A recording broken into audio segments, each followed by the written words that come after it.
Hey guys, welcome back to the show. Thank you so much for all your support, all the comments, all the likes, and of course, all the subscriptions. It's great to see this channel growing, and your support is really making that happen. So I really do thank you from the bottom of my heart. So if you're new, please do hit the subscribe. Please do hit the like. It costs nothing, and it really does help get this message out there. So let's dive into today's video. Today, I want to talk about something the UK Home Secretary said in December.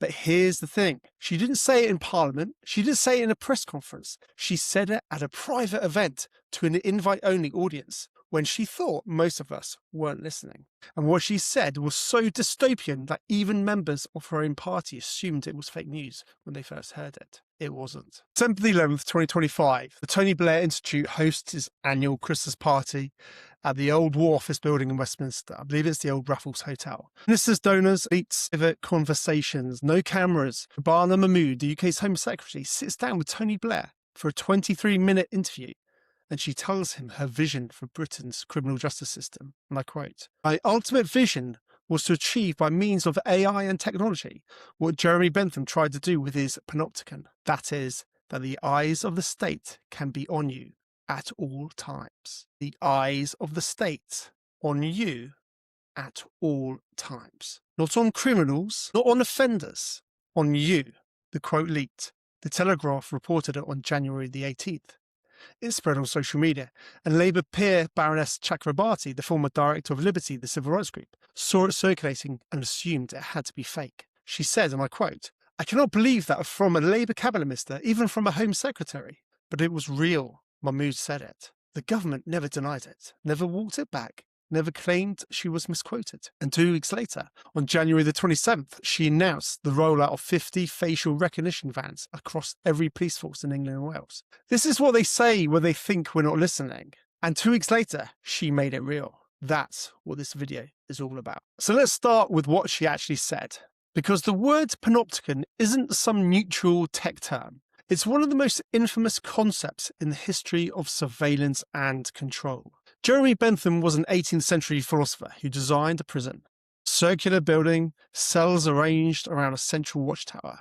The guards can see into every cell at all times, but the prisoners can't see the guards. They can't tell if they're being watched or not. So here's what happens. You start to behave as if you're always being watched, even when you're not. The surveillance doesn't have to be constant. The possibility of surveillance is enough. You change your behavior.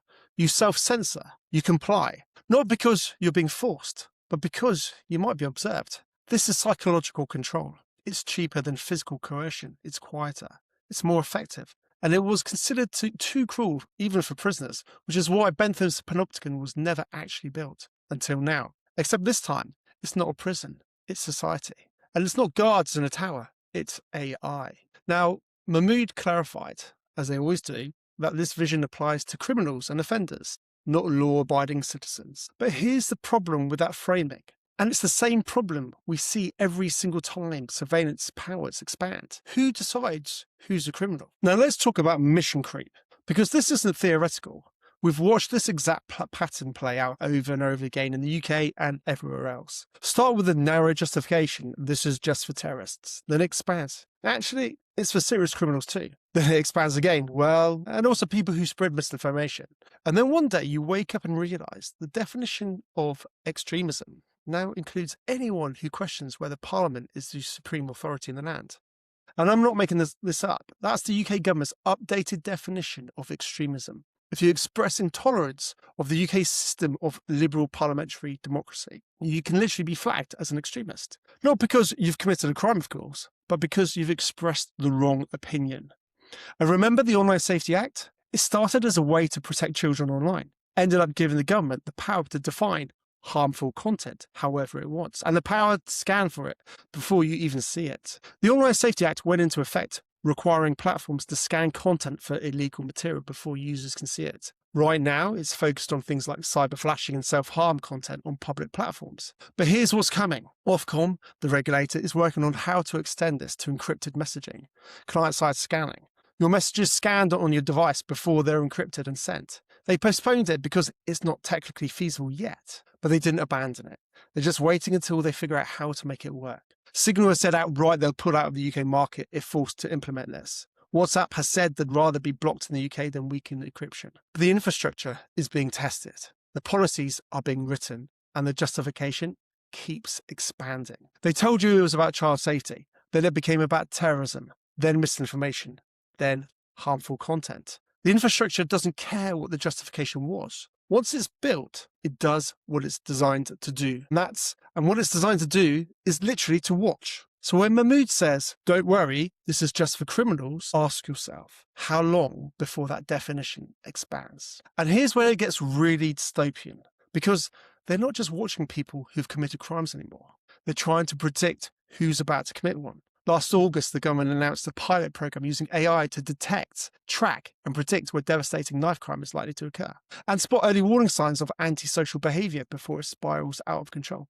Let me say that again. Predict where crime is likely to occur. Spot early warning signs before anything happens. You know that film, Minority Report, where they arrest people before they commit crimes based on predictions? We used to think that was, of course, science fiction. Cautionary tale about how far surveillance could go if we let it. It turns out it wasn't fiction. It was a preview. They're calling it predictive policing. The police have already started piloting it. Project Nectar, commercial software from Palantir.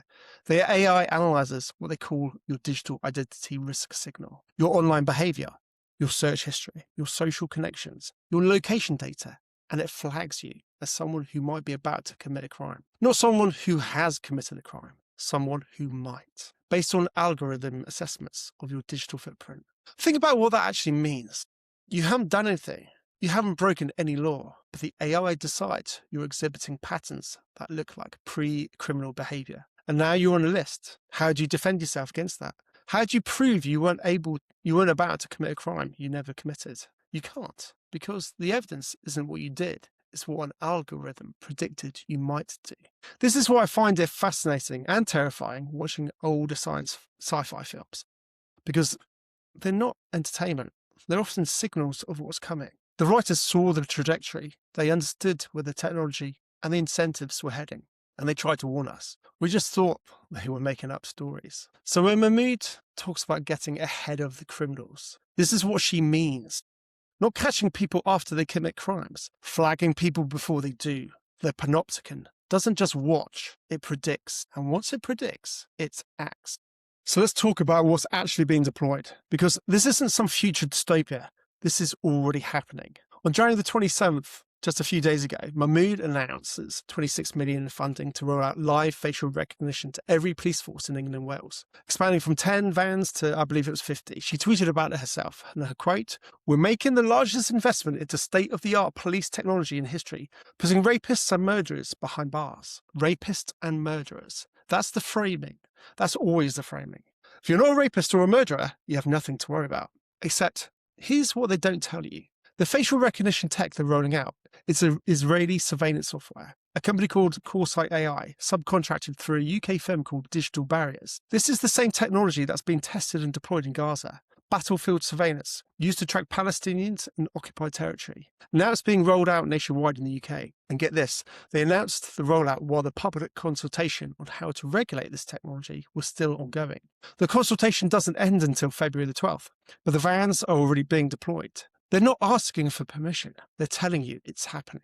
Now, combine that with what went live on January the 8th, client-side scanning. Your phone is now scanning your private messages and photos before they leave your device. And combine that with the digital ID infrastructure they've been quietly rolling out. The Data Use and Access Act, digital identity verification for online services. 3 separate surveillance systems, facial recognition, message scanning, digital ID. And here's what ties them all together, AI. AI connects the dots. AI links your face to your messages, to your digital identity, to your location, to your search history, to your social connections. Mahmood said it herself in that same Blair interview.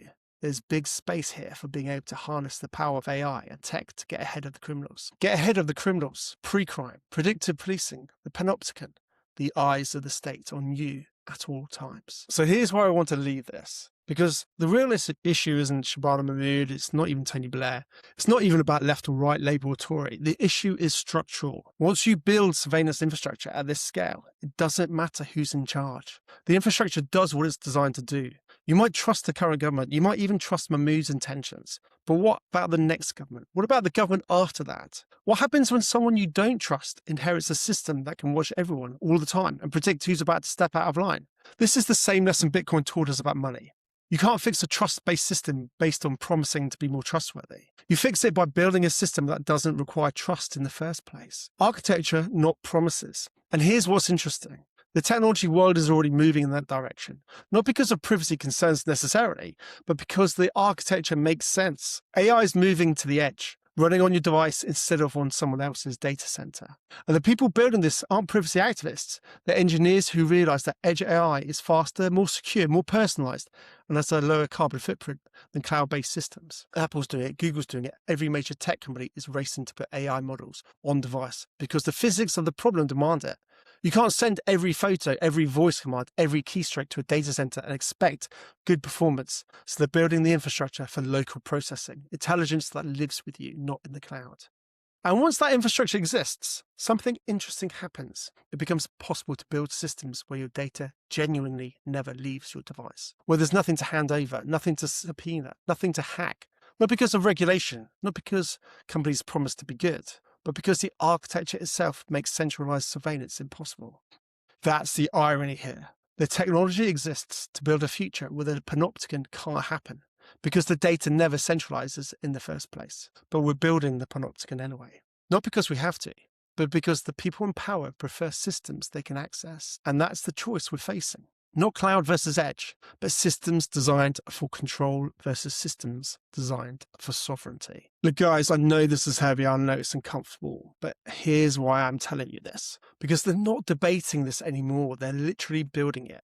And they're counting on you being too distracted to notice until it's already in place, framed as sensible, modern, and unavoidable. That's what's happening literally right now. They're normalizing it.